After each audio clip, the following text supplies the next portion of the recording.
नमस्कार मित्रांनो, आजच्या व्हिडिओमध्ये आपण करंट अफेअर्सचे जे काही अतिमहत्वाचे प्रश्न असतील ते आपण या ठिकाणी अभ्यासतोय. येणाऱ्या काळामध्ये होणाऱ्या ज्या काही कोणत्याही परीक्षा असतील त्या परीक्षेमध्ये तुम्हाला यामधले प्रश्न दिसतील. मागच्या 3 महिन्यातले टॉप घडामोडी ज्या आहेत त्या आपण इथे कव्हर करतोय. नक्कीच लेक्चर शेवटपर्यंत पहा, तुम्हाला याचा फायदा परीक्षेमध्ये होताना दिसून जाईल. पहिला प्रश्न आहे 2026 मध्ये प्रसिद्ध झालेल्या भ्रष्टाचार आकलन निर्देशांक 2025 मध्ये भारताचा क्रमांक कितवा आहे असा प्रश्न आहे. म्हणजे हा निर्देशांक आहे 2025 चा आणि प्रसिद्ध झालेला आहे 2026 मध्ये आणि यामध्ये भारताचं स्थान आहे 91व. लक्षात ठेवा. ऑप्शन क्रमांक 2 या प्रश्नाचं उत्तर इथे आपल्याला बरोबर सांगता येतं. ओके, तर लक्षात ठेवा भ्रष्टाचार आकलन निर्देशांक 2025 जाहीर करणारी संस्था आहे ट्रान्सपरन्सी इंटरनॅशनल. आणि भारताची स्थिती जर आपण बघितली तर 2024 मध्ये आपला भारत 93व्या क्रमांकावर होता. त्यामध्ये सुधारणा होऊन 2025 मध्ये भारत आता आपला 91व्या स्थानावर त्या ठिकाणी पोहोचला आहे. तर एकंदरीतच या निर्देशांकामध्ये भारताची प्रगती झालेली आपल्याला पाहायला मिळेल. भारताने 100 पैकी 40 गुण मिळवले आहेत.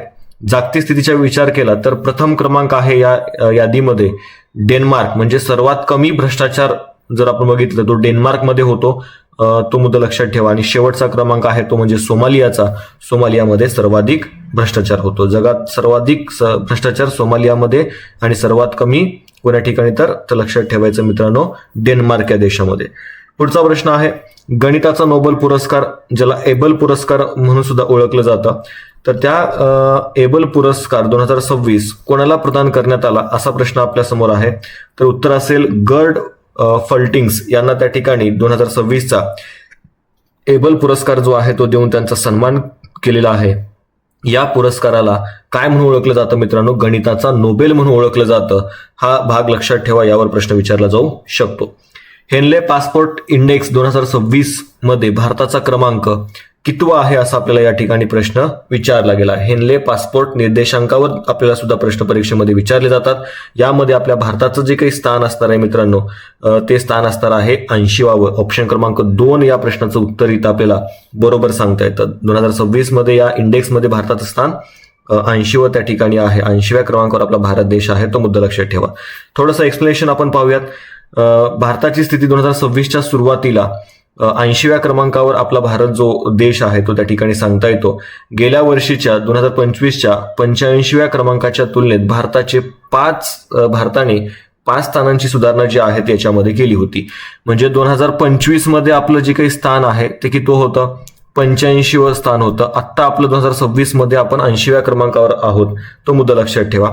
आता भारतीय पासपोर्ट धारक सध्या जगातील 55 देशामध्ये व्हिसा शिवाय किंवा व्हिसा ऑन अरायव्हल या सुविधेसह प्रवास त्या ठिकाणी करू शकतात.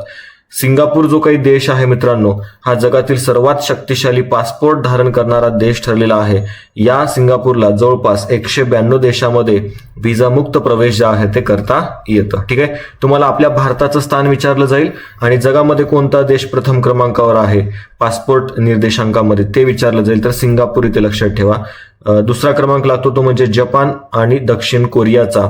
शेवटचा क्रमांक लागतो तो म्हणजे अफगाणिस्तानचा. लक्षात ठेवायचा आहे. ओके, तर भारताची स्थिती काय आहे? भारत 80व्या क्रमांकावर आहे. तो मुद्दा लक्षात ठेवा. 55 देशामध्ये भारतीय व्यक्ती व्हिसाशिवाय प्रवेश त्या ठिकाणी करू शकतात आणि सिंगापूर जो आहे तो या जगातील सर्वाधिक शक्तिशाली पासपोर्ट करणारा देश ठरला आहे. पुढे जाऊयात. 4 स्टार्स ऑफ डेस्टिनी या पुस्तकाचे लेखक कोण आहेत असा प्रश्न आपल्या समोर आहे. तर या प्रश्नाचं उत्तर आपल्याला सांगता येतं. क्रमांक 4 या प्रश्नाचं उत्तर इथे बरोबर सांगता येतं. तर जे काही मनोज नरवणे आहेत, मनोज नरवणे MM नरवणे यांचं हे पुस्तक आहे मित्रांनो. लक्षात ठेवा, चुकून माझ्याकडून 2 दिलं गेलं होतं. तर ऑप्शन क्रमांक 4 या प्रश्नाचं उत्तर इथे बरोबर असणार आहे. तर मनोज मुकुंद नरवणे यांनी 4 स्टार्स ऑफ डेस्टिनी हे पुस्तक लिहिलं होतं आणि यातला मुद्दा पकडून राहुल गांधी असतील किंवा काँग्रेसचे जे काही किंवा विरोधी पक्ष जे काही आहे त्यांनी खूप मोठ्या संसदेमध्ये वगैरे त्या ठिकाणी मुद्दा जो आहे तो मांडलेला होता. लक्षात ठेवा. त्यामुळे पुस्तक चर्चेच होतं आणि चर्चेतले पुस्तकं यावर प्रश्न आपल्याला परीक्षेमध्ये विचारले जातात. त्यासाठी व्यवस्थित करून ठेवा. 4 स्टार्स ऑफ डेस्टिनी हे पुस्तकाचे लेखक कोण आहेत?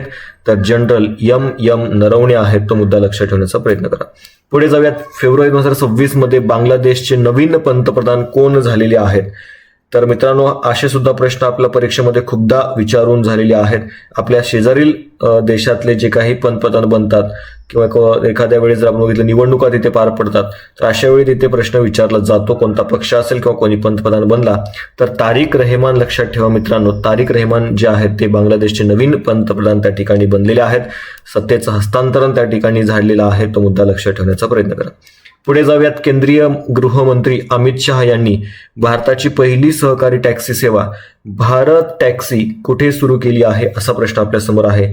ऑप्शनमध्ये आहेत गांधीनगर, मुंबई, नवी दिल्ली, त्याचबरोबर बंगळुरू. यामध्ये जर उत्तर आपण बघितलं तर ऑप्शन क्रमांक 3 हे या प्रश्नाचं उत्तर बरोबर आपल्याला सांगता येतं. तर मित्रांनो लक्षात ठेवा, नवी दिल्लीमध्ये काय करण्यात आलेलं आहे, तर पहिली सहकारी टॅक्सी लक्षात ठेवायचंय, ज्याला भारत टॅक्सी असं नाव देण्यात आलेलं आहे आणि ती नवी दिल्ली या ठिकाणी त्याचं उद्घाटन जे आहे ते गृहमंत्री अमित शहा यांच्या हस्ते त्या ठिकाणी करण्यात आलं होतं. ओके, आता मुळात लक्षात ठेवा, देशातील पहिली सहकारी क्षेत्रातील ती टॅक्सी आहे. याचा अर्थ ही कंपनी ड्रायव्हर्सद्वारे चालवली जाईल आणि ड्रायव्हर्स याचे मालक असणार आहेत. आणि एकंदरीतच खाजगी कंपन्या ज्या आहेत, म्हणजे ओला असेल, उबेर असेल, यांच्यापासून त्यांची सुटका करणं हा त्याच्या मागचा हेतू आहे, मुद्दा लक्षात ठेवा. ओके, फेब्रुवारी 2026 मध्ये प्रसिद्ध झालेल्या भ्रष्टाचार आकलन निर्देशांक 2025 मध्ये भारताचा क्रमांक विचारलेला आहे. तर आपण आताच बघितलं होतं, ऑप्शन क्रमांक 2 या प्रश्नाचं उत्तर बरोबर आपल्याला सांगता येतं. पुढे जाऊयात. फेब्रुवारी 2026 मध्ये अग्निवर्षा लष्करी सराव आयोजित करण्यासाठी भारतीय लष्कर कोठे त्या ठिकाणी गेले होते वगैरे असा स्वरूपाचा प्रश्न आहे. म्हणजे अग्निवर्षा लष्करी सराव कोण्या ठिकाणी आयोजित करण्यात आला होता, एकंदरीतच अशा स्वरूपाचा तो प्रश्न आहे मित्रांनो. आणि हा जो काही सराव आहे मित्रांनो, तर तो कोण्या ठिकाणी आयोजित करण्यात आला होता, तर त्याचं उत्तर आपल्याला जर बघितलं तर ऑप्शन क्रमांक 1 मध्ये आपल्या या प्रश्नाचं उत्तर जे आहे ते इथं बरोबर सांगता येतं. ठीक आहे, तर अग्निवर्षा विचारलेला आहे, तो मुद्दा लक्षात ठेवण्याचा प्रयत्न करा. या प्रश्नाचं उत्तर आपल्याला सांगता येतं ते म्हणजे पर्याय क्रमांक 4 पोखरण राजस्थान या ठिकाणी या अग्निवर्षा लष्करी सरावाचं आयोजन जे आहे ते करण्यात आलं होतं. त्यानंतर पुढे जाऊयात. पुढचा प्रश्न जर आपण बघितला तर आपल्याला विचारलेला आहे, जानेवारी 2026 मध्ये सीमा सुरक्षा दलाचे म्हणजेच BSFचे नवीन महासंचालक म्हणून कोणी पदभार स्वीकारला, असा प्रश्न आपल्या समोर आहे मित्रांनो. तर उत्तर असणार आहे प्रवीण कुमार. ऑप्शन क्रमांक 2 या प्रश्नाचं उत्तर बरोबर येईल. जानेवारी 2026 मध्ये सीमा सुरक्षा दलाचे नवीन महासंचालक म्हणून प्रवीण कुमार यांनी पदभार जो आहे तो स्वीकारलेला आहे. थोडक्यात सीमा सुरक्षा दलाबद्दल जाणून घेऊयात. सीमा सुरक्षा दलाची स्थापना 1 डिसेंबर 1965 मध्ये झालेली आहे. या सीमा सुरक्षा दलाचं ब्रीद वाक्य आहे जीवनपर्यंत कर्तव्य. ओके, मुख्यालय आहे मित्रांनो नवी दिल्ली या ठिकाणी. प्रशासकीय नियंत्रण जे आहे या सीमा सुरक्षा दलावर ते गृह मंत्रालय भारत सरकारद्वारे त्यांच्यावर नियंत्रण ठेवलं जातं. सध्याचे महासंचालक आहेत ते म्हणजे प्रवीण कुमार. यावर प्रश्न विचारला जाऊ शकतो. याच सीमा सुरक्षा दलाला काय म्हटलं जातं मित्रांनो, पहिली संरक्षण फळी म्हणून त्या ठिकाणी ओळखलं जातं. तो मुद्दा लक्षात ठेवण्याचा प्रयत्न करायचा आहे. ठीक आहे, त्यानंतरचा प्रश्न आहे पर्यावरणीय कामगिरीबद्दलचा प्रतिष्ठित टायलर पुरस्कार 2026 कोणाला प्रदान करण्यात आलेला आहे. आता हा प्रतिष्ठित टायलर पुरस्कार जो आहे त्याच्याबद्दलचा प्रश्न आहे आणि टोबी कियर्स ऑप्शन क्रमांक 3 मध्ये आपल्याला प्रश्नाचं उत्तर मिळून जातं. टोबी कियर्स यांना प्रतिष्ठित टायलर पुरस्कार 2026 जो आहे तो प्रदान करण्यात आलेला आहे. आता या टोबी कियर्स यांना का प्रदान करण्यात आलेला आहे, तर त्यांनी जमिनीखालील मायकोरायझल फंगल नेटवर्क्स म्हणजेच बुरशीच्या जाळ्यांवर केलेल्या संशोधनासाठी हा पुरस्कार जो आहे तो त्यांना त्या ठिकाणी प्रदान करण्यात आलेला आहे मित्रांनो, लक्षात ठेवा. आणि या पुरस्काराचं स्वरूप जर आपण बघितलं तर जवळपास $2.5 लाख इतकी रक्कम जी आहे ती पुरस्कार विजेत्याला दिली जाते. आणि या पुरस्काराला पर्यावरणाचे नोबेल असं त्या ठिकाणी म्हटलं जातं. आपण आधी गणिताचं नोबेल बघितलं होतं, तुम्हाला पर्यावरणाचं नोबेल कशाला म्हटलं जातं असा सुद्धा प्रश्न विचारला जाऊ शकतो. तर या टायलर पुरस्काराला पर्यावरणाचा नोबेल म्हणून ओळखलं जातं, तो मुद्दा लक्षात ठेवायचा आहे. ठीक आहे, 1973 मध्ये जॉन आणि ॲलिस टायलर यांनी या पुरस्काराची काय केली होती, सुरुवात केलेली होती. ठीक आहे, पुढे जाऊयात. फेब्रुवारी महिन्यात इस्रायलचा सर्वोच्च संसदीय सन्मान स्पीकर ऑफ द कन्सेट मेडल मिळवणारे पहिले जागतिक नेते कोण ठरले आहेत. तर याचं उत्तर असेल मित्रांनो, इथं तुम्हाला फोटोमध्ये दिसता येतच, आपल्या देशाचे पंतप्रधान नरेंद्र मोदी यांना इस्रायलचा सर्वोच्च संसदीय सन्मान लक्षात ठेवा स्पीकर ऑफ द कन्सेट मेडल जे आहे ते त्यांना त्या ठिकाणी प्रदान करण्यात आलं होतं फेब्रुवारी महिन्यामध्ये. ठीक आहे, विजय हजारे ट्रॉफी 2025-26 चे विजेतेपद कोणी पटकावले आहे, असा एक प्रश्न आपल्या समोर आहे मित्रांनो. आता मुळात जर आपण बघितलं, विजय हजारे ट्रॉफी 2025-26 जे की विजेतेपद आहे ते पटकावलेलं आहे विदर्भाने. मित्रांनो लक्षात ठेवा, कर्नाटकचा पराभव करून विदर्भाने काय केलेलं आहे, विजय हजारे ट्रॉफी जे आहे ते जिंकलेलं आहे. ओके, पुढे जाऊयात. कोणत्या राज्याने किंवा केंद्रशासित प्रदेशाने जानेवारी 2026 मध्ये पट्टेदार वाघ फुलपाखरू, ओके, याला आपलं राज्य फुलपाखरू त्या ठिकाणी म्हणून घोषित केलं आहे. आता बऱ्याचदा तुम्ही तुमच्या शेतामध्ये किंवा तुमच्या बागेमध्ये वगैरे किंवा कोणत्याही ठिकाणी तुम्ही अशा स्वरूपाचं हे जे काही फुलपाखरू आहे ते बघितलं असेल. याला काय म्हटलं जातं मित्रांनो, याला पट्टेदार वाघ फुलपाखरू असं त्या ठिकाणी म्हणतात. म्हणजे वाघासारखं याचं जे काही डिझाईन आहे शरीरावरची, एकंदरीतच पट्टे जे आहेत ते पाहायला मिळतात, म्हणून त्याला पट्टेदार वाघ फुलपाखरू असं त्या ठिकाणी म्हटलं जातं. आणि विशेषतः जर आपण बघितलं तर जे काही चंदीगड आहे, या चंदीगडने काय केलेलं आहे मित्रांनो, त्याला आपल्या राज्य फुलपाखराचा दर्जा दिला आहे, राज्य फुलपाखरू म्हणून घोषित केला आहे. भारताचा पहिला सॉव्हरीन AI पार्क कोणत्या राज्यामध्ये त्या ठिकाणी स्थापन केला जाणार आहे, तर याचं उत्तर असेल ऑप्शन क्रमांक 3 तामिळनाडू राज्य. लक्षात ठेवा, भारताचा पहिला सॉव्हरीन AI पार्क जो आहे तो तामिळनाडू राज्यामध्ये त्या ठिकाणी स्थापन केला जाणार आहे. पुढे जाऊयात. पुढचा प्रश्न असेल, जानेवारी 2026 मध्ये पंतप्रधान नरेंद्र मोदी यांनी कोणत्या 2 ठिकाणादरम्यान देशातील पहिल्या वंदे भारत स्लीपर ट्रेनचं अनावरण केलेलं आहे. आता बघा, आधी जर आपण बघितलं तर जी काही वंदे भारत ट्रेन होती ती स्लीपर नव्हती, लक्षात ठेवा, ती सिटिंगच त्या ठिकाणी होती. मात्र आता स्लीपर सुद्धा अवेलेबल झालेली आहे. आणि हे जी काही 2 ठिकाणं आहेत ज्याच्या दरम्यान पहिल्या वंदे भारत स्लीपर ट्रेनचं अनावरण त्या ठिकाणी करण्यात आलं होतं, उत्तर असेल हावडा आणि गुवाहाटी. ऑप्शन क्रमांक 1 या प्रश्नाचं उत्तर बरोबर असेल. आता उद्घाटनाची तारीख काय होती, तर नरेंद्र मोदी यांनी 17 जानेवारी 2026 रोजी पश्चिम बंगालमधील मालदा टाउन रेल्वे स्थानकावरून या ट्रेनला हिरवा झेंडा दाखवला. आणि ही ट्रेन पश्चिम बंगालमधील हावडा ते आसाममधील गुवाहाटी या 2 शहरांना त्या ठिकाणी जोडण्याचं काम करणार आहे. वेग असणार आहे मित्रांनो, लक्षात ठेवा. आता मुळात जर आपण बघितलं तर ही ट्रेन 958 किलोमीटर अंतर सुमारे 14 तासातच त्या ठिकाणी पूर्ण करणार आहे, ज्यामुळं 2 ते 3 तासांनी त्या ठिकाणी प्रवासाची वेळ जी आहे ती कमी होणार आहे. डब्यांची जर आपण बघितलं तर जवळपास 16 डब्बे या ट्रेनला असणार आहे. ठीक आहे, तर आपल्याला परीक्षा दृष्टिकोनातून काय लक्षात ठेवायचं आहे, हावडा ते गुवाहाटी या 2 मार्गावर या 2 शहरांना जोडणारी पहिली वंदे भारत स्लीपर ट्रेन जी आहे त्याचं अनावरण नुकतंच करण्यात आलेलं आहे. पुढचा प्रश्न असेल, भारताने इराणमधून आपल्या नागरिकांना परत आणण्यासाठी जानेवारी 2026 मध्ये कोणती मोहीम सुरू केली होती, असा प्रश्न, किंवा कोणती मोहीम सुरू केली असा प्रश्न आपल्या समोर आहे. ऑप्शनमध्ये आहे ऑपरेशन सिंधू, ऑपरेशन स्वदेश, ऑपरेशन गंगा आणि ऑपरेशन राहत. उत्तर असेल ऑप्शन क्रमांक 2 ऑपरेशन स्वदेश. या मोहिमेअंतर्गत इराणमधून आपल्या नागरिकांना परत आणण्यासाठी भारताने ही मोहीम जी आहे ती राबवली आहे. पुढचा प्रश्न आहे, जानेवारी 2026 मध्ये केंद्रीय दक्षता आयोगाचे नवीन दक्षता आयुक्त म्हणून कोणाची नियुक्ती करण्यात आलेली आहे. ऑप्शनमध्ये आहेत कुमार श्रीवास्तव, संजय कोठारी, AS राजीव आणि प्रवीण वशिष्ठ. उत्तर असेल मित्रांनो ऑप्शन क्रमांक 4 प्रवीण वशिष्ठ. लक्षात ठेवा, हे केंद्रीय दक्षता आयोगाचे नवीन दक्षता आयुक्त म्हणून त्यांची नियुक्ती करण्यात आली आहे.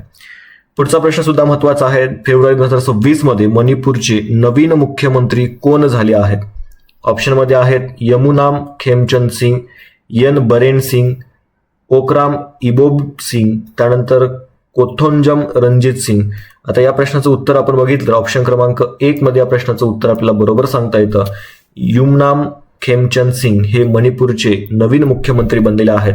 मणिपूरमध्ये मित्रांनो बरेच दिवस त्या ठिकाणी राष्ट्रपती राजवट जी आहे ती लागू होती आणि त्यानंतर हे नवीन मुख्यमंत्री बनले, त्यामुळे हा प्रश्न परीक्षेमध्ये तुम्हाला विचारला जाऊ शकतो. भारताच्या पहिल्या 100% दृष्टीबाधित महिला दिवाणी न्यायाधीश कोण होतील असा एक प्रश्न आपल्या समोर आहे. तर याचं उत्तर असेल थान्या नाथन सी. ह्या भारताच्या पहिल्या 100% दृष्टीबाधित महिला आहेत जे दिवाणी न्यायाधीश त्या ठिकाणी होणार आहेत. पुढे जाऊयात, क्वांटम व्हॅली प्रकल्पाचा आधारशिला कुठे ठेवण्यात आलेली आहे. ओके, किंवा क्वांटम व्हॅली प्रकल्पाची आधारशिला कोणत्या राज्यामध्ये कोणत्या शहरामध्ये ठेवण्यात आली आहे. ऑप्शनमध्ये आहेत अमरावती आंध्र प्रदेश, बंगलोर कर्नाटक, हैदराबाद तेलंगणा आणि नागपूर महाराष्ट्र. या प्रश्नाचं योग्य उत्तर असेल मित्रांनो पर्याय क्रमांक 1 अमरावती आंध्र प्रदेश या ठिकाणी क्वांटम व्हॅली प्रकल्पाची आधारशिला जी आहे ती ठेवली जाणार आहे. पुढचा प्रश्न बघा, कोणतं राज्य किंवा केंद्रशासित प्रदेशाने भारतातील पहिले AI आधारित सीएम श्री स्कूल शिक्षण मॉडेल सुरू केले आहे? बघा, सीएम श्री स्कूल शिक्षण मॉडेल मात्र कसं, पहिलं AI आधारित कुठलं, भारतातलं, अशा स्वरूपाचा प्रश्न आहे. त्यामुळे उत्तर असेल ऑप्शन क्रमांक दिल्ली. ऑप्शन क्रमांक दिल्ली लक्षात ठेवा, ज्यामध्ये भारतातील पहिले AI आधारित सीएम श्री स्कूल जे आहे ते मॉडेल जे आहे ते त्या ठिकाणी सुरू करण्यात आलं आहे. कोणत्या संघाने पहिला प्रीमियर लीग कोणत्या संघाने महिला प्रीमियर लीग म्हणजे WPL लक्षात ठेवा, जसं IPL आहे तसंच WPL आहे महिलांसाठी, 2026चं विजेतेपद पटकावले आहे असा प्रश्न आहे. म्हणजे 2026 मध्ये झालेल्या WPLचं विजेतेपद तुम्हाला विचारलेलं आहे, वुमन्स प्रीमियर लीगचं त्या ठिकाणी विजेतेपद विचारलेलं आहे. तर याचं उत्तर बऱ्यापैकी सर्वांना माहिती असलं मित्रांनो, लक्षात ठेवा, रॉयल चॅलेंजर्स बेंगलोर जे आहे यांनी हे विजेतेपद जे आहे ते पटकावलेलं आहे. ओके, तर मुंबई आणि वडोदरा अशा या ठिकाणी हे WPL जे आहे ते खेळवलं गेलं होतं. 4थी आवृत्ती आहे मित्रांनो, लक्षात ठेवा. विजयी संघ आहे ते म्हणजे RCB रॉयल चॅलेंजर्स बेंगलोरू. उपविजेता संघ आहे दिल्ली कॅपिटल्स. विजयी संघाची म्हणजे RCBची कर्णधार होती ती म्हणजे स्मृती मंधना, आणि दिल्लीची जी काही कर्णधार आहे ती जेमिमा रॉड्रिग्ज. लक्षात ठेवा, यावर तुम्हाला प्रश्न एखाद्या वेळेस विचारला जातो खेळ या घटकामध्ये. पुढे जाऊयात. पहिला प्रश्न आहे, भारताची पहिली हायड्रोजनवर चालणारी ट्रेन कोणत्या राज्यात सुरू केली जाईल? ऑप्शनमध्ये आहेत कर्नाटक, बिहार, तामिळनाडू आणि हरियाणा. आता यापैकी जर आपण उत्तर बघितलं मित्रांनो, तर जी काही हायड्रोजनवर चालणारी देशातली पहिली ट्रेन आहे ती हरियाणा या राज्यामध्ये त्या ठिकाणी सुरू केली जाणार आहे. तो मुद्दा लक्षात ठेवा, अत्यंत महत्वाचा आहे. IMP क्वेश्चन आहेत मित्रांनो, सगळेचे सगळे प्रश्न महत्वाचे आहेत. हायड्रोजनवर चालणारी ही ट्रेन कोणत्या राज्यात सुरू केली जाणार आहे? हरियाणा राज्यामध्ये. जर तुम्हाला हे लेक्चर आवडत असेल, चॅनलवर जर तुम्ही नवीन असाल तर नक्की या चॅनलला सबस्क्राईब करून ठेवा. अशाच पद्धतीचे क्वालिटी व्हिडिओ तुमच्यापर्यंत पोहोचवले जातील. फाफड पसारा कसला नाही घेता, एकदम to the exam, to the point, नेमकं काय येईल या हेतूनेच आपण या लेक्चर सिरीज जी आहे ती बनवणार आहोत. हे लक्षात घ्यायचं. आपलं टेलिग्राम चॅनल सुद्धा आहे, ते सुद्धा जॉईन करू शकता. तिथे PDF वगैरे आपल्या मिळत असतात. ओके, पुढे जाऊयात. आता हायड्रोजन चालणारी ही पहिली ट्रेन आहे, ती हिचा मार्ग काय आहे? तर ही ट्रेन हरियाणातील जिंद आणि सोनीपत दरम्यान त्या ठिकाणी धावणार आहे. म्हणजे जिंद आणि सोनीपत या दरम्यान देशातली पहिली हायड्रोजन चालणारी ट्रेन धावणार आहे. आणि भारतीय रेल्वेने हायड्रोजन फॉर हेरिटेज या उपक्रमाअंतर्गत हा प्रकल्प जो आहे तो हाती घेतलेला आहे. आता वैशिष्ट्य जर आपण बघितलं तर ही ट्रेन पूर्णपणे पर्यावरणपूरक असेल, कारण हायड्रोजन इंधन वापरल्यामुळे त्यातून धुराऐवजी केवळ पाण्याची वाफ उत्सर्जित होते. त्यामुळे ही पूर्णपणे पर्यावरणपूरक ट्रेन असणार आहे. ठीक आहे, प्रदूषण नियंत्रण ठेवण्यासाठी हे उपाय वगैरे आता आपल्याकडे होताना दिसत आहेत. तर पुढे जाऊयात. 83व्या गोल्डन ग्लोब अवॉर्ड्स 2026 मध्ये सर्वोत्कृष्ट अभिनेत्री ड्रामा पुरस्कार कोणी जिंकला आहे असा प्रश्न आपल्या समोर आहे. म्हणजे गोल्डन ग्लोब अवॉर्ड मध्ये सर्वोत्कृष्ट अभिनेत्रीचा पुरस्कार कोणाला प्रदान करण्यात आला असा प्रश्न आपल्या समोर आहे. तर याचं उत्तर असेल पर्याय क्रमांक 2, जेसी बकले. हिला हा गोल्डन 83व्या गोल्डन ग्लोब अवॉर्ड 2026 मध्ये सर्वोत्कृष्ट अभिनेत्रीचा पुरस्कार मिळालेला आहे. ठीक आहे, लक्षात ठेवा. 83वा गोल्डन ग्लोब पुरस्कार 2026 कॅलिफोर्नियातील बेव्हरिल हिल्टन येथे पार पडला. भारतीय अभिनेत्री जी होती प्रियंका चोप्रा यंदाच्या या गोल्डन ग्लोब्समध्ये सादरकर्ता म्हणून त्या ठिकाणी सहभागी झाली होती. आणि एकंदरीतच प्रमुख विजेते जर आपण बघितलं तर सर्वोत्कृष्ट चित्रपट ठरलेला आहे मित्रांनो हॅमनेट. सर्वोत्कृष्ट चित्रपट संगीत आणि विनोद याच्यामध्ये one battle after another, okay, हा चित्रपट त्या ठिकाणी ठरलेला आहे. त्यानंतर सर्वोत्कृष्ट दिग्दर्शक जे आहेत ते पॉल थॉमस. लक्षात ठेवा, वन बॅटल आफ्टर अनदर या चित्रपटासाठी सर्वोत्कृष्ट दिग्दर्शकाचा पुरस्कार पॉल थॉमस यांना मिळाला आहे. सर्वोत्कृष्ट अभिनेता जर आपण बघितलं तर तो असणार आहे Wagner Moura. The Secret Agent या चित्रपटासाठी वॅग्नर मौरा याला सर्वोत्कृष्ट अभिनेत्याचा गोल्डन ग्लोब पुरस्कार देऊन त्याचा सन्मान करण्यात आला आहे. आणि सर्वोत्कृष्ट अभिनेत्री असणार आहे ती म्हणजे जेसी बकले हॅमनेट या चित्रपटासाठी. ठीक आहे, पुढे जाऊयात.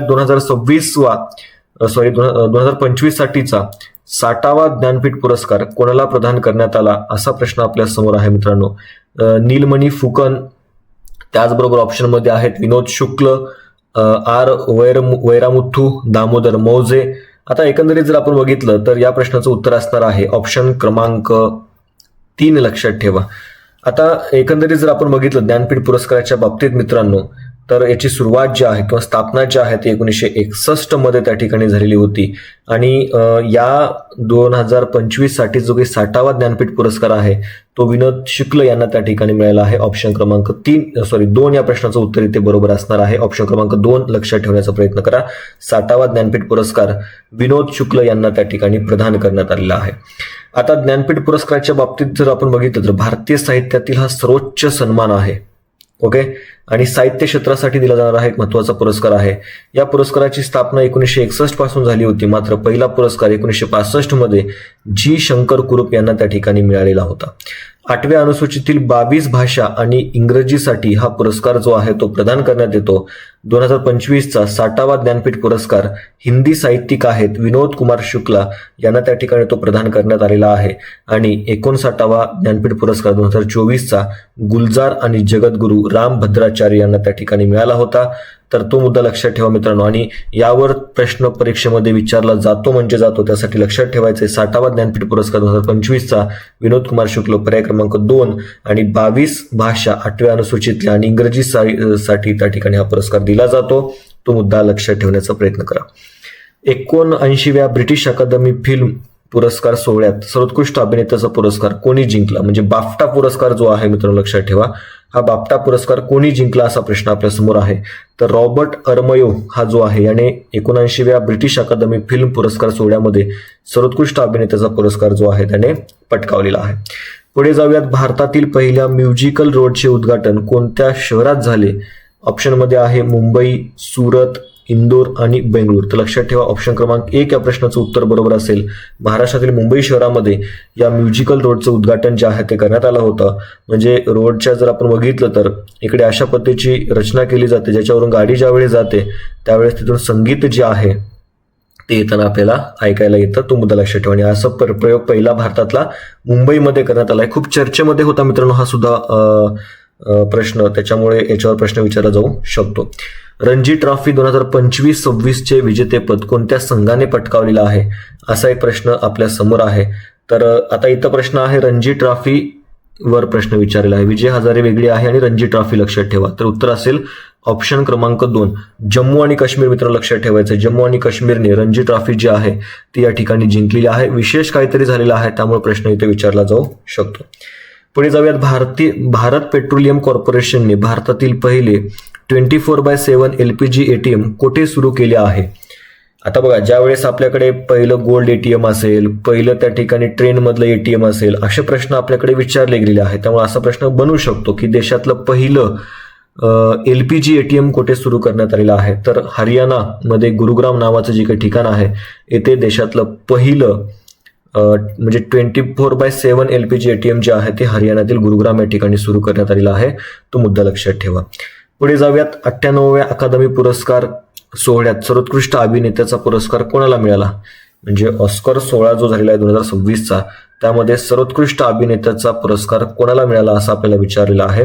तर याचं उत्तर असेल मित्रांनो लक्षात ठेवा पर्याय क्रमांक 4 मायकेल बी जॉर्डन याला 98व्या अकादमी पुरस्कार 2026च्या या सोहळ्यात सर्वोत्कृष्ट अभिनेत्याचा पुरस्कार देऊन त्याचा सन्मान केला गेला आहे.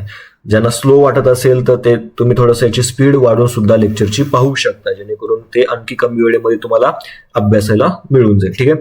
आता थोडंसं प्रमुख काही बाबी या ठिकाणी बघूयात.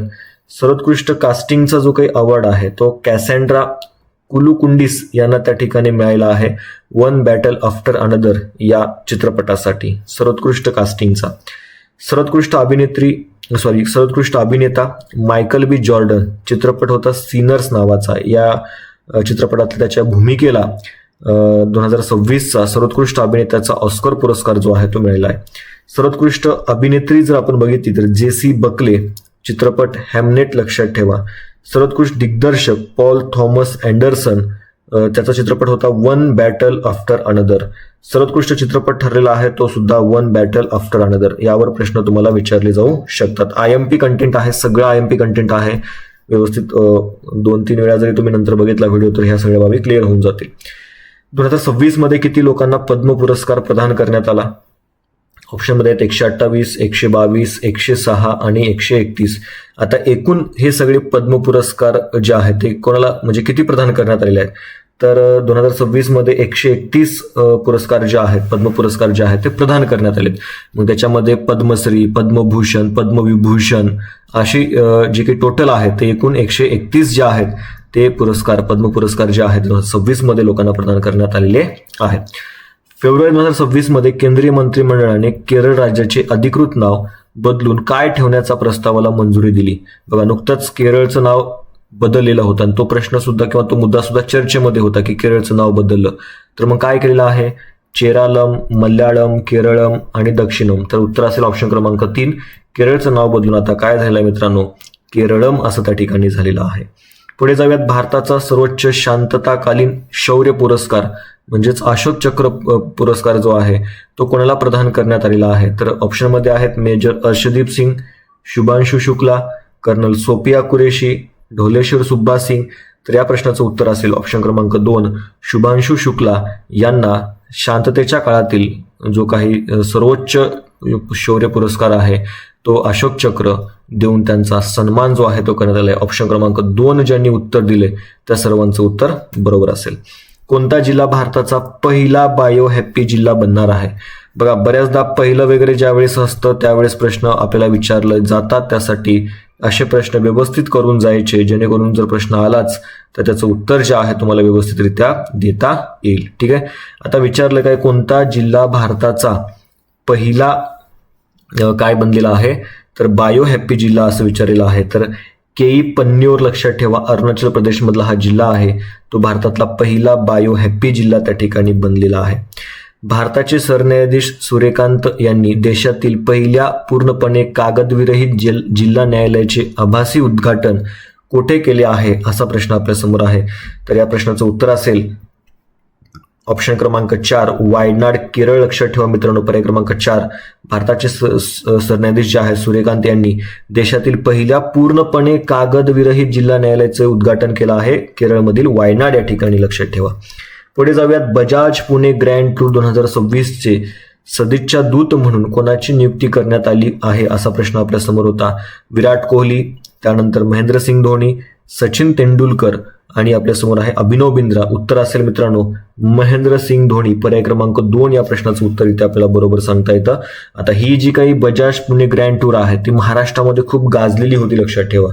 ओके. तर म्हणजे खेळाडू जे आहेत असतील किंवा विदेशातून हे सगळे म्हणजे जागतिक लेवलची होती त्यामुळे खूप खेळाडूंनी त्याच्यामध्ये सहभाग घेतलेला होता आणि त्यामुळे ही खूप प्रसिद्ध होती. यावर प्रश्न विचारू शकतो की सदिच्छा दूत कोण होते? तर महेंद्रसिंग धोनी होते. तो मुद्दा लक्षात ठेवा. पुढे जाऊया. जानेवारी 2026 मध्ये जगातील सर्वात मोठा AI फिल्म अवॉर्ड कोणी जिंकला असा प्रश्न आपल्या समोर आहे. कोणता अवॉर्ड आहे मित्रांनो? AI फिल्म अवॉर्ड आहे. तो मुद्दा लक्षात ठेवण्याचा प्रयत्न इथे करा. आता याच्यामध्ये झुबेर जलासी, त्यानंतर रेफिका अंडोल-एस्के, पॉल ट्रिलो आणि समीर अल कासिम. उत्तर असेल झुबेरा जलासी. ओके. लक्षात ठेवा. जगातील सर्वात मोठा AI फिल्म अवॉर्ड कोणी जिंकला? तर झुबेर जलासी यांनी त्या ठिकाणी जिंकलेला आहे. तो मुद्दा लक्षात ठेवा. कोणत्या देशाच्या राष्ट्रपतींनी पंतप्रधान नरेंद्र मोदी यांना 52व्या G7 शिखर परिषद 2026 मध्ये उपस्थित राहण्यासाठी आमंत्रित केलेलं होतं? तर या प्रश्नाचं उत्तर असेल ऑप्शन क्रमांक 3 फ्रान्स. लक्षात ठेवा. इमॅन्युएल मॅक्रॉन जे आहेत त्यांनी काय केलं होतं? नरेंद्र मोदी यांना G7 शिखर परिषदेमध्ये उपस्थित राहण्यासाठी आमंत्रित केलं होतं. तो मुद्दा लक्षात ठेवा. भारतीय तटरक्षक दल द्वारे 1 फेब्रुवारी 2026 रोजी कोणता स्थापना दिवस साजरा केला? आता हा प्रश्न घेण्यामागचं एक कारण जर आपण बघितलं तर ते कारण असणार आहे की आता याला 50 वर्ष पूर्ण झालेली आहेत. त्यामुळं आपण हा प्रश्न घेतलेला आहे आणि ज्यावेळेस असे 25 वर्ष, 50 वर्ष, 75 वर्ष आणि 100 वर्ष पूर्ण होतात अशा घटनांवर प्रश्न परीक्षेमध्ये विचारला जाऊ शकतो. त्यासाठी हा प्रश्न अत्यंत महत्त्वाचा आहे की भारतीय तटरक्षक दलाला 1 फेब्रुवारी 2026 रोजी किती वर्ष पूर्ण झालेले किंवा कोणता स्थापना दिवस त्या ठिकाणी साजरा केला जाणार आहे? 50वा स्थापना दिवस साजरा केला जाणार आहे. तो मुद्दा लक्षात ठेवा. ऑप्शन क्रमांक 3 उत्तर बरोबर असेल. पुढे जाऊयात. जागतिक आर्थिक मंचाची 56वी वार्षिक बैठक 2026 कुठे आयोजित करण्यात आली होती?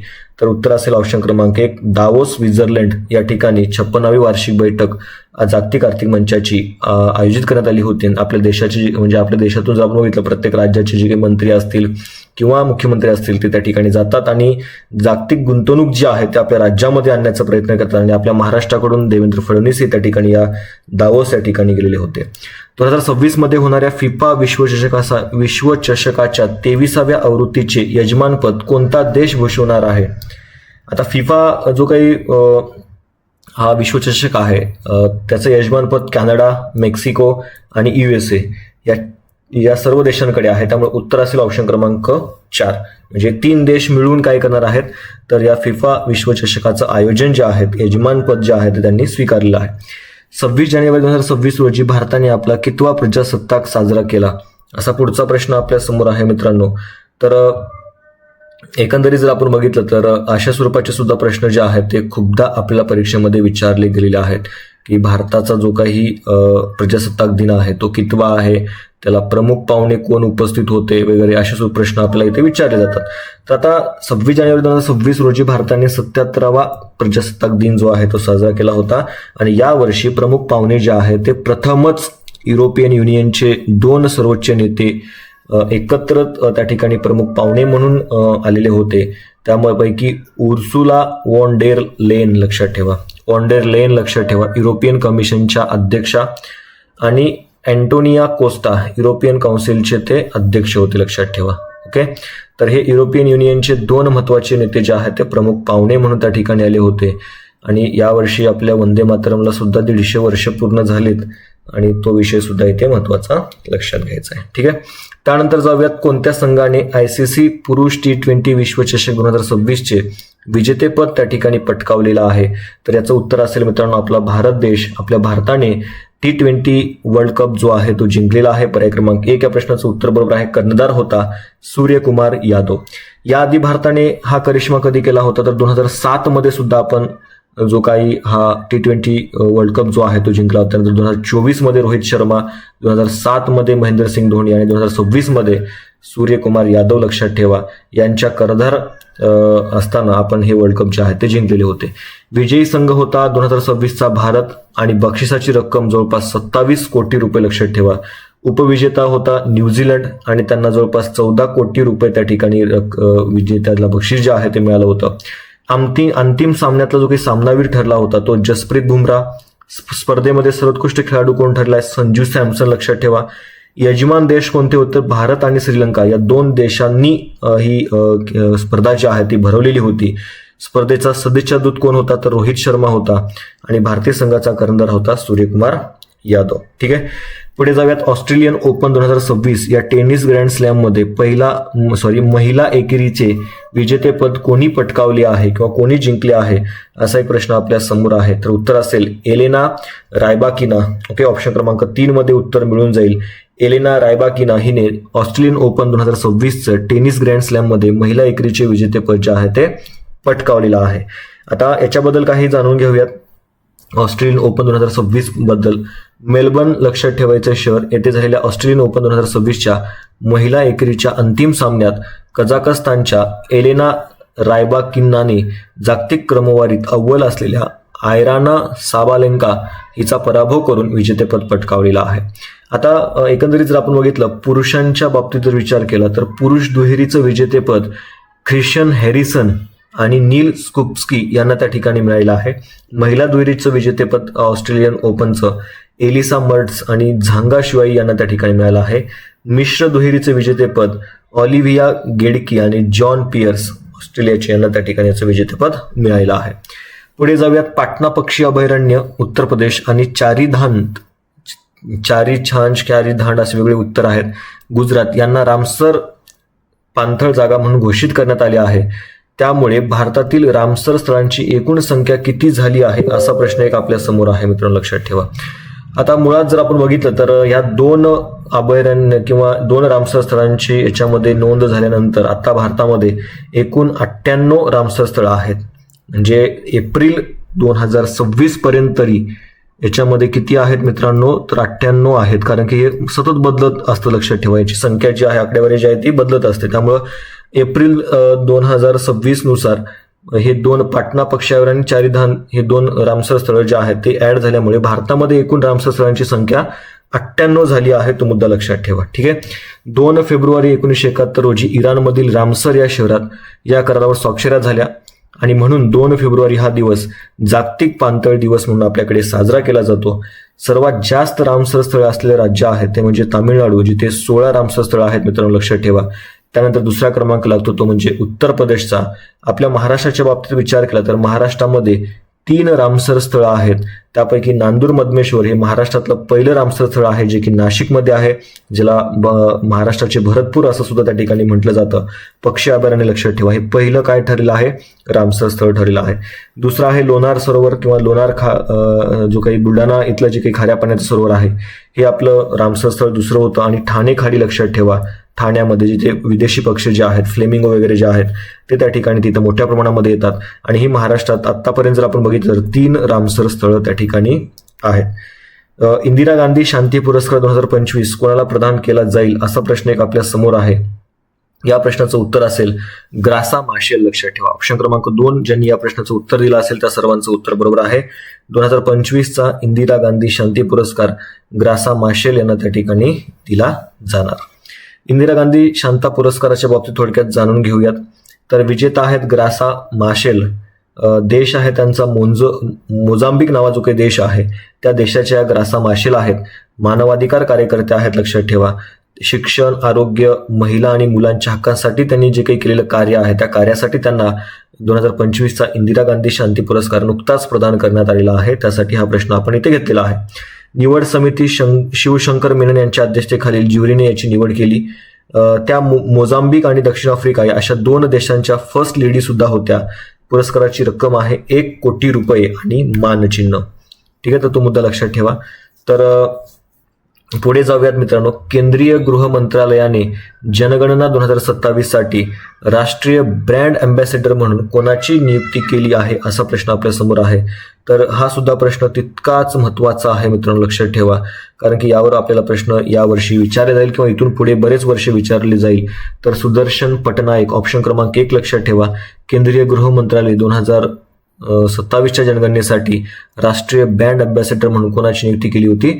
सुदर्शन पटनायक यांची नियुक्ती केलेली आहे. तो मुद्दा लक्षात ठेवा. ते प्रसिद्ध वाळू शिल्पकार आहेत, तो भाग इथं महत्वाचा सांगता येतो. ठीक आहे. त्यानंतर थोडंसं आपण जे काही जागतिक AI परिषद झाली होती किंवा ग्लोबल साऊथ AI समिट झाली होती त्याच्याबद्दल तुम्हाला काही महत्वाचे पॉईंट मी सांगणार आहे. हा सुद्धा मुद्दा जो आहे तो खूप चर्चेमध्ये होता. तुम्हाला विचारलं जाऊ शकतं की ग्लोबल साऊथ AI समिट कोणत्या देशामध्ये पार पडली? तर याचं आयोजन आपल्या भारतामध्ये करण्यात आलं होतं. त्यासाठी हा प्रश्न महत्वाचा असेल. ही परिषद 16 ते 20 फेब्रुवारी 2026 दरम्यान नवी दिल्लीतील भारत मंडपम येथे पार पडली. ग्लोबल साऊथ देशामध्ये आयोजित केलेली ही पहिली जागतिक स्तरावरील AI परिषद होती मित्रांनो, लक्षात ठेवा. म्हणजे ही जागतिक स्तरावरील पहिली AI परिषद होती मित्रांनो. त्यासाठी हा प्रश्न अत्यंत महत्वाचा आहे. ठीक आहे. ग्लोबल साऊथ देशामध्ये पहिली ग्लोबल AI इम्पॅक्ट समिट जी आहे ती पार पडली होती आणि ती परिषद आपल्या भारतात नवी दिल्ली या ठिकाणी पार पडली होती, भारत मंडपम मध्ये. मुख्य संकल्पना होती सर्वजन हिताय सर्वजन सुखाय.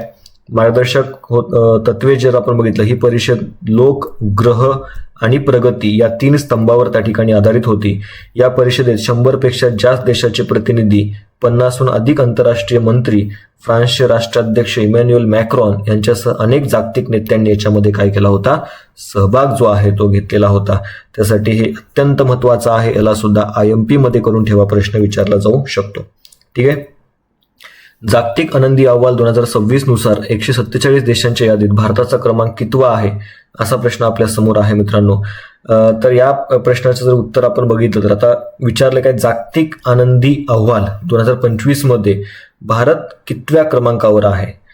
तर एकंदरीत मित्रांनो लक्षात ठेवा, 2026 मध्ये जर आपण बघितलं तर आपला भारत देश जो आहे तो 116व्या क्रमांकावर आपल्याला पाहायला मिळतो. पर्याय क्रमांक 3 मध्ये या प्रश्नाचं उत्तर मिळतं. आता 2025 ची जर आकडेवारी आपण बघितली तर 2025 मध्ये आपला भारत देश जो आहे तो 118व्या क्रमांकावर होता. 2026 मध्ये यात सुधारणा होऊन तो आता 116व्या क्रमांकावर आहे. म्हणजे 2 अंकांनी त्याच्यामध्ये सुधारणा होऊन 116व्या स्थानावर आपला देश आहे. त्यामुळे उत्तर असेल ऑप्शन क्रमांक 3. आता हा प्रश्न जो बघितला होता जनगणना 2027, आता हे पहिल्यांदाच 100% डिजिटल स्वरूपामध्ये ही जनगणना होणार आहे. 33 प्रश्न नागरिकांना विचारले जाणार आहेत. यावर एक डिटेलमध्ये मी व्हिडिओ बनवलेला आहे, ते तुम्ही आपल्या चॅनलवर बघू शकता. ठीक आहे. पुढे जाऊयात. आता हा जो काही अहवाल होता त्याच्याबद्दल आपण त्या ठिकाणी जाणून घेऊयात. कोणता अहवाल तर लक्षात ठेवायचा आहे म्हणजे जागतिक आनंदी अहवाल. त्याच्याबद्दल तुम्हाला काही महत्त्वाचे मुद्दे मी सांगतो. 2025 मध्ये आपला भारत 118व्या क्रमांकावर होता. 2026 मध्ये तो 116व्या स्थानावर आहे. अहवाल जारी करणारी संस्था कोणती आहे तर वेल बिईंग रिसर्च सेंटर ऑक्सफर्ड विद्यापीठ यांच्याकडून हा अहवाल जो आहे तो जारी केला जातो.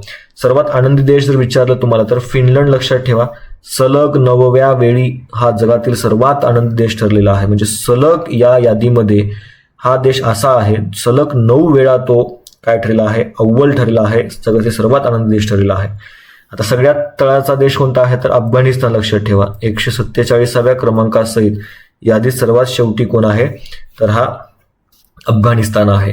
शेजारील आपल्या भारताच्या देशाच्या बाबतीत जर विचार केला तर भारताच्या तुलनेत चीन हा 61, नेपाळ 99, पाकिस्तान 104 हे देश अधिक आनंदी असल्याचं या अहवालामध्ये नमूद केलंय. म्हणजे आपल्या भारतापेक्षा सुद्धा पाकिस्तान आनंदी आहे, नेपाळ आनंदी आहे आणि चीन आनंदी आहे असं या अहवालाने नमूद केलेलं आहे. लक्षात ठेवा. म्हणजे पाकिस्तानमध्ये आपण बघू शकतो की काय परिस्थिती असते, तरी सुद्धा त्याला आनंदी देशाच्या यादीमध्ये टाकलेला आहे 104व्या क्रमांकावर. मूल्यमापनाचे निकष काय आहेत तर अहवाल दरडोई जीडीपी, सामाजिक आधार, निरोगी आयुर्मान, जीवन निवडीचे स्वातंत्र्य, उदारता, भ्रष्टाचाराची पातळी या 6 घटकावर आधारित हा अहवाल जो आहे तो जाहीर केला जातो. ठीक आहे. ऑस्ट्रेलियन ओपन 2026 मध्ये पुरुष एकेरीचं विजेतेपद कोणी जिंकलं असा प्रश्न आपल्या समोर आहे. तर याचं उत्तर असेल कार्लोस अल्कराज. लक्षात ठेवा.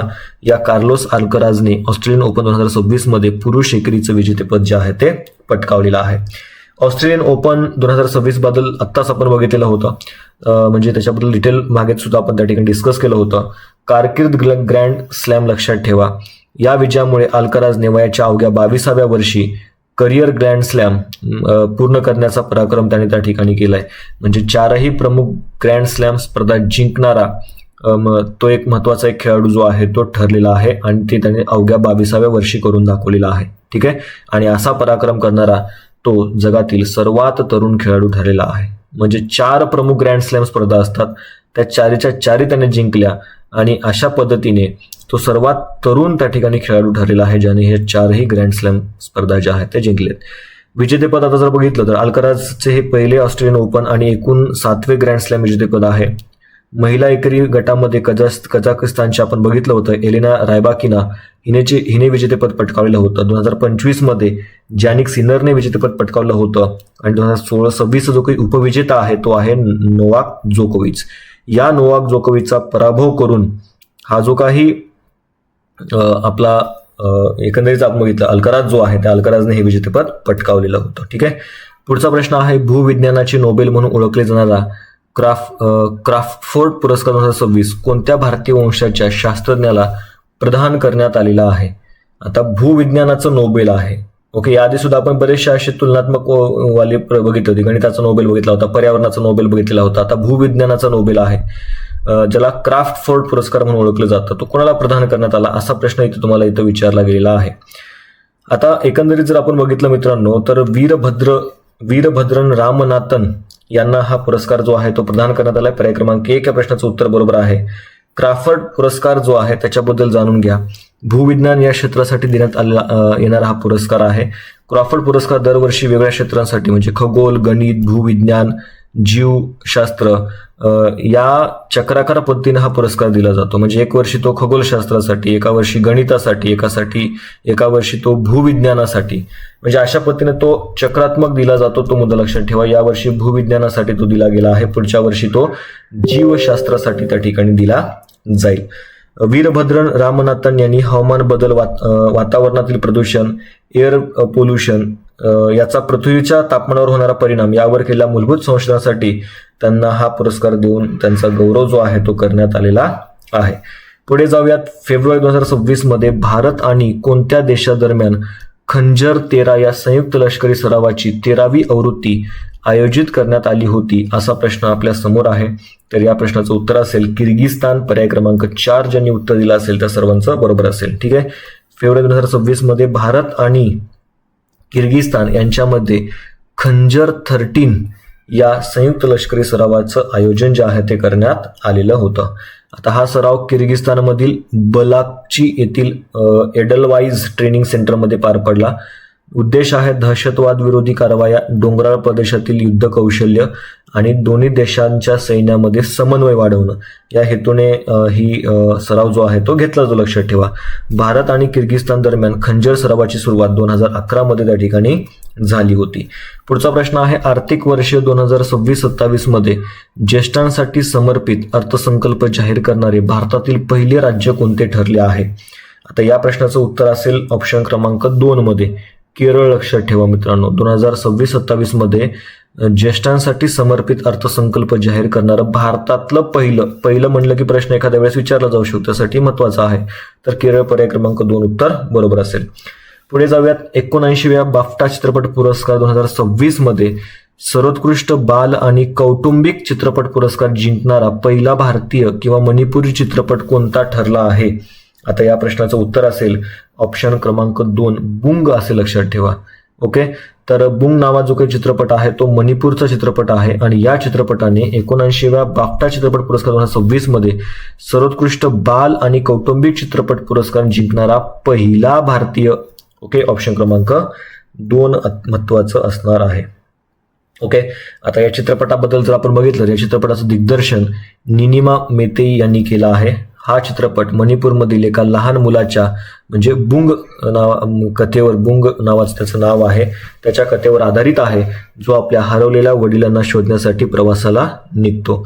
बाफ्टा पुरस्काराच्या इतिहासात सर्वोत्कृष्ट बाल आणि कौटुंबिक चित्रपट या श्रेणीत पुरस्कार जिंकणारा हा पहिलाच भारतीय चित्रपट ठरला आहे. त्यासाठी हा प्रश्न आपल्याला विचारला जाऊ शकतो. या चित्रपटाची निर्मिती एक्सेल एंटरटेनमेंट, फरहान अख्तर आणि रितेश सिद्धवानी आणि चॉकबोर्ड फिल्म्स यांनी त्या ठिकाणी केली आहे. तो मुद्दा लक्षात ठेवा. मित्रांनो, याची जर PDF हवी असेल तर आपलं टेलिग्राम चॅनल आहे ते सुद्धा तुम्ही जॉईन करू शकता. त्याची लिंक व्हिडिओच्या डिस्क्रिप्शन बॉक्समध्ये मिळून जाईल, तिथून तुम्ही ते जॉईन करा आणि तिथे तुम्हाला PDF मिळून जाईल. ओके, प्रजासत्ताक दिन 2026 संचलनमध्ये कोणत्या राज्याच्या चित्ररथाने प्रथम पारितोषिक जिंकले आहे असा प्रश्न आपल्या समोर आहे.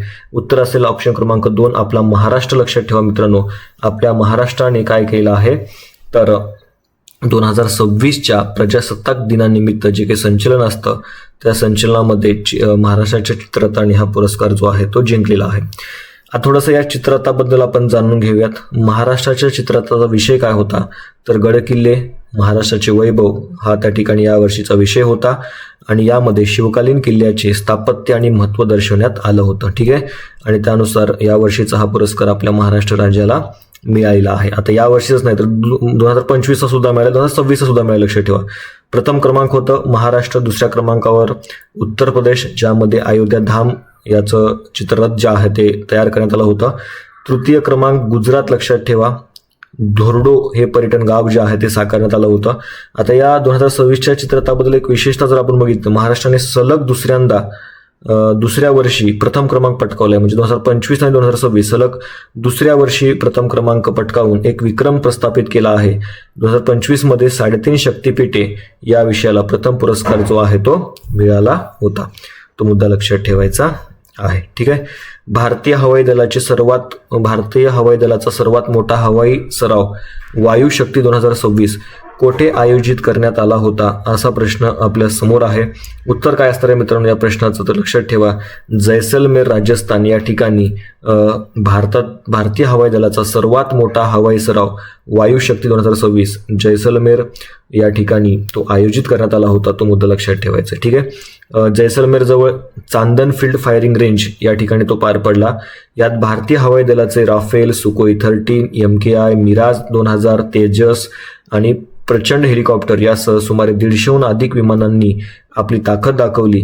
दर 3 वर्षांनी आयोजित होणारा हा सराव पूर्णपणे स्वदेशी बनावटीच्या शस्त्रास्त्रांच्या चाचणीवर आणि हवाई दलाच्या अचूक प्रहार क्षमतेवर केंद्रित होता.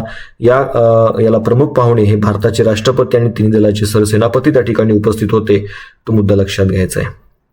एक दिवसीय 19 वर्षाखालील पुरुष विश्वचषक 2026चे विजेतेपद कोणत्या देशाने पटकावले म्हणजे अंडर-19 वर्ल्ड कप वर प्रश्न आहे. लक्षात ठेवा. ठीक आहे, आता याचं उत्तर सुद्धा काय असणार आहे तर आपला भारतच असणार. लक्षात ठेवा, भारताने अंडर-19 पुरुष विश्वचषक जो आहे तो जिंकलेला आहे. 18व्या ब्रिक्स शिखर परिषदेचे यजमानपद कोणता देश भूषवेल असा प्रश्न आहे. तर या प्रश्नाचं उत्तर असणार आहे ऑप्शन क्रमांक 3. लक्षात ठेवा, आपला जो काही भारत देश आहे तो 18व्या ब्रिक्स शिखर परिषदेचं यजमानपद जो आहे तो त्या ठिकाणी भूषवणार आहे. 18व्या ब्रिक्स परिषदेबाबत लक्षात ठेवा, यजमान देश असेल भारत, अध्यक्ष पद जे आहे ते भारताने ब्राझीलकडून त्या ठिकाणी स्वीकारलं आहे. सदस्य संख्या आता ब्रिक्समध्ये 10 सदस्य आहेत, लक्षात ठेवा. ओके, तर आता त्याचं म्हणजे आधी कमी होते, लक्षात ठेवा, आता 10 देश झालेले आहेत. प्रमुख उद्देश ग्लोबल साऊथचा आवाज बुलंद करणे आणि व्यापार वाढवणं हा यांचा हेतू आहे. 2024 16वी परिषद रशियामध्ये झाली होती, 2025 17वी परिषद ब्राझीलमध्ये झालेली आहे आणि 2026 18वी परिषद भारतामध्ये त्या ठिकाणी होणार आहे. तो मुद्दा इथे लक्षात ठेवण्याचा प्रयत्न करायचा आहे. ठीक आहे, तर अशा पद्धतीनं आजचे हे जे काही सगळे प्रश्न होते ते आपण या ठिकाणी अभ्यासलेले आहेत. जर तुम्हाला नक्कीच हा व्हिडिओ आवडला असल्यास चॅनलवर नवीन असेल तर सबस्क्राईब करा. त्याचबरोबर आपलं टेलिग्राम चॅनल आहे ते सुद्धा जॉईन करा, तिकडे PDF वगैरे किंवा अपडेट तुम्हाला मिळत जाईल. तर थांबूयात मित्रांनो, भेटूयात नेक्स्ट लेक्चरमध्ये. Thank you so much.